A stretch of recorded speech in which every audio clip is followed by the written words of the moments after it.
Hi friends, welcome to Impact IAS Academy. நம்ம TNPSC group 1, group 2, group 4 எக்ஸாம்ஸுக்கான general studies டாபிக்ஸ்லேருந்து தினமும் ஒரு இம்பார்ட்டன்ட் டாபிக் சூஸ் பண்ணி அது ஒரு 15 கொஷின்ஸ் நம்ம டெய்லி டிஸ்கஸ் பண்ண போகிறோம். சரிங்களா? இது கண்டினியூஸாக நடக்க போகுது.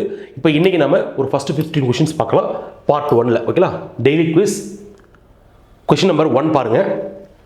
1878 to 1880 இந்த காலத்தில் முதலாவது பஞ்சக்குழு யாருடைய தலைமையில் ஏற்படுத்தப்பட்டது அப்படின்னு கேட்டிருக்காங்க. ஓகேங்களா? ஃபர்ஸ்ட் ஃபெமைன் கமிஷன் யாருடைய தலைமையில் ஏற்படுத்தப்பட்டது? சர் ரிச்சர்ட் ஸ்ட்ரோச்சி அப்படின்னு சொல்லக்கூடிய ஒரு தலைமையில் ஏற்படுத்தப்பட்டது. அப்போ இதுதான் ஃபைனல்னு கேட்டிங்கன்னா கிடையாது. இதுக்கப்புறம் பார்த்தீங்கன்னா 2 குழுக்கள் அமைக்கப்பட்டது பஞ்சக்குழு.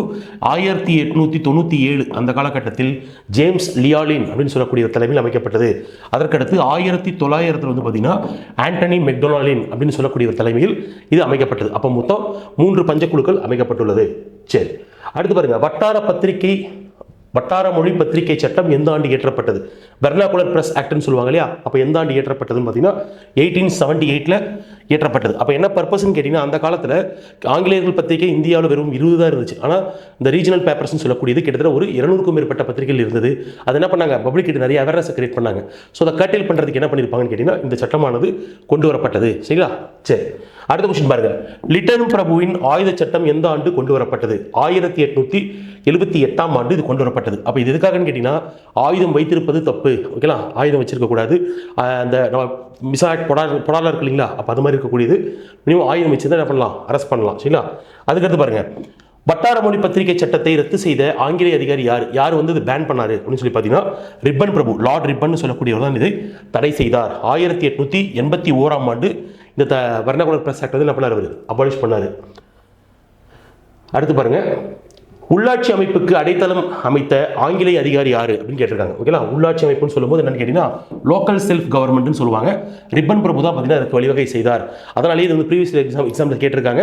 Who is called the father of local self government அப்படின்னு கேட்பாங்க. உள்ளாட்சி அமைப்பின் தந்தை என்று போற்றப்படுவோர் யாருன்னு கேட்டிங்கன்னா லார்ட் ரிப்பன். ஓகேங்களா? Lord ribbon.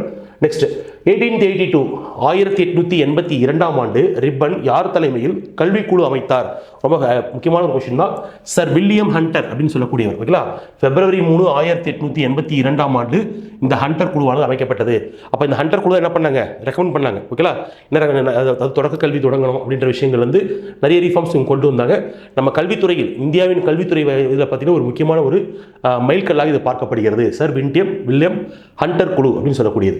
அடுத்து பாருங்க, முதல் தொழிற்சாலை சட்டம் எந்த ஆண்டு கொண்டு வரப்பட்டது? 1881 கொண்டு வரப்பட்டது. லார்ட் ரிப்பன் அப்படின்றத என்ன பண்ணாரு, இந்த சட்டத்தை கொண்டு வந்தார். அப்போ இந்த சட்டம் என்ன செய்யுதுன்னு பார்த்தீங்கன்னா நிறைய ரூல்ஸ் அண்ட் ரெகுலேஷன்ஸை கொண்டு வந்தாங்க. அதில் ஒரு முக்கியமான ஃபீச்சர் என்னன்னு கேட்டிங்கன்னா 7 முதல் 12 வயது வரைக்கும் இருக்கக்கூடிய குழந்தைகள் என்ன பண்ணலாம், வேலை பணியில் அமர்த்தக்கூடாது அப்படின்னு கொண்டு வந்தாங்க. 7 to 12 அந்த ரேஞ்சில் இருக்கக்கூடிய குழந்தைகள் என்ன பண்ணக்கூடாது, வரக்கூடாதுன்றதெல்லாம் ஒரு முக்கியமான அம்சமாக இதில் கொண்டு வரப்பட்டது. சரிங்களா? சரி, அடுத்து பாருங்க, இல்பர்ட் மசோதா எந்த ஆண்டு கொண்டு வரப்பட்டது? அப்போ இந்த இல்பர்ட்ன்ற முழு பெயர் என்னன்னு கேட்டீங்கன்னா சர் கோர்ட்னே பெர்ஜின் இல்பர்ட் அப்படின்னு சொல்லக்கூடியது தான். ஓகேங்களா? அப்போ இந்த இல்பர்ட் மசோதா கொண்டு வரப்பட்டது 1883 ஆண்டு. இதன்படி ஆங்கிலேயர்கள் இருக்காங்க இல்லையா, ஆக்சுவலி மிகப்பெரிய ஒரு கான்ட்ரவர்சியை கிரியேட் பண்ணுச்சு. அப்போ ஆங்கிலேயர்களை விசாரிக்கக்கூடிய அனுமதி இந்திய நீதிபதிகளுக்கும் உண்டு அப்படின்னு நம்ம கொண்டு வந்தாங்க. சரிங்களா? இது ஒரு ஃபேவராக நம்ம இந்தியன்ஸ்க்கு ஃபேவராக இருந்தது, ஆங்கிலேயர்களுக்கு அன்ஃபேவராக இருந்தது. சரி, அடுத்து பார்க்கலாம்.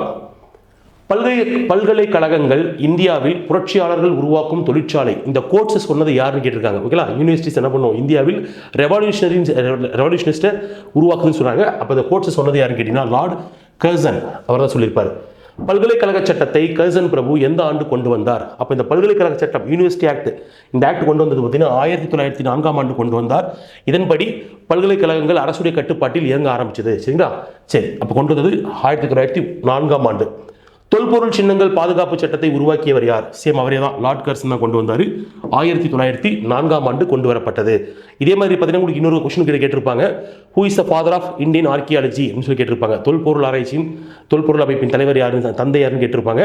Alexander Cunningham. அதே மாதிரி ஆர்கியாலஜிக்கல் சர்வே ஆஃப் இந்தியா, இதுவும் பார்த்தீங்கன்னா நமக்கு ப்ரீவியஸ் எக்ஸாமில் கொஸ்டின் கேட்டிருக்காங்க. 1861 ஆண்டு அமைக்கப்பட்டது. புதுடெல்லியில் உள்ளது இது ஹெட் குவார்ட்டர்ஸ். இதுவும் நமக்கு ப்ரீவியஸ் இயர் கொஸ்டின்ஸை கேட்டிருக்காங்க. பிரிட்டிஷ் இந்திய கழகம் எப்போது அமைக்கப்பட்டது? ஓகேலா? எப்போன்னு கேட்டிருக்காங்க, இயர் கேட்டிருக்காங்க. 1851. இன்கேஸ் யார் அமைத்தார் அப்படின்னு சொல்லி கேட்டாங்கன்னா ராதாகாந்த் தேவ் அப்படின்னு சொல்லக்கூடியவர் தான் இதை அமைத்தார். பம்பாய் கழகம் தாதாபாய் நௌரோஜியால் எப்போது அமைக்கப்பட்டது? இது இந்த பம்பாய் கழகம் அப்படின்னு சொல்றது அமைக்கிறதுக்கு Dadabhai Naoroji is also an part, ஒரு பகுதியாக இருந்திருக்கிறார். அவரும் ஒரு காரணம். சரிங்களா? அப்போ அமைக்கப்பட்ட ஆண்டு 1852ஆம் ஆண்டு அமைக்கப்பட்டது. ஃபைனல் கொஸ்டின் பாருங்க. சென்னை சுதேசி இயக்கம் அப்படின்னு சொல்லக்கூடியது மெட்ராஸ் நேட்டிவ் அசோசியேஷன், அதாவது மதராஸ் மாகாணத்திலேயே முதலில் அமைக்கப்பட்ட ஒரு அரசியலமைப்பு எதுன்னு கேட்டீங்கன்னா மெட்ராஸ் நேட்டிவ் அசோசியேஷன் சொல்லுவாங்க. இந்திய சென்னை சுதேசி இயக்கம்னு சொல்லுவாங்க. அப்போ இதை அமைத்தவர் யாருன்னு கேட்டீங்கன்னா காசுலு லக்ஷ்மி நரசு செட்டி அப்படின்னு சொல்லக்கூடியவர் தான். பிப்ரவரி 6ஆம் ஆண்டு, பிப்ரவரி 6, 1852ஆம் ஆண்டு இது அமைக்கப்பட்டது. சரிங்களா? இப்போ இதே மாதிரி இன்னொரு டாப்பிக்கில் முக்கியமான ஒரு 15 கொஸ்டின்ஸ் நம்ம டிஸ்கஸ் பண்ணலாம். இந்த கொஸ்டின்ஸோடைய பிடிஎஃப் வந்து கீழே வந்து உங்களுக்கு டெஸ்கிரிப்ஷனில் கொடுத்துருப்பாங்க, நீங்கள் டவுன்லோட் பண்ணிக்கலாம். இதே போல் உங்களுக்கு இம்பார்ட்டன்ட் டாபிக்ஸ் என்ன டாபிக்ஸ் உங்களுக்கு தேவைப்படுது அப்படின்றத நீங்கள் கமெண்ட்ஸில் மென்ஷன் பண்ணுங்கள். தேங்க்யூ.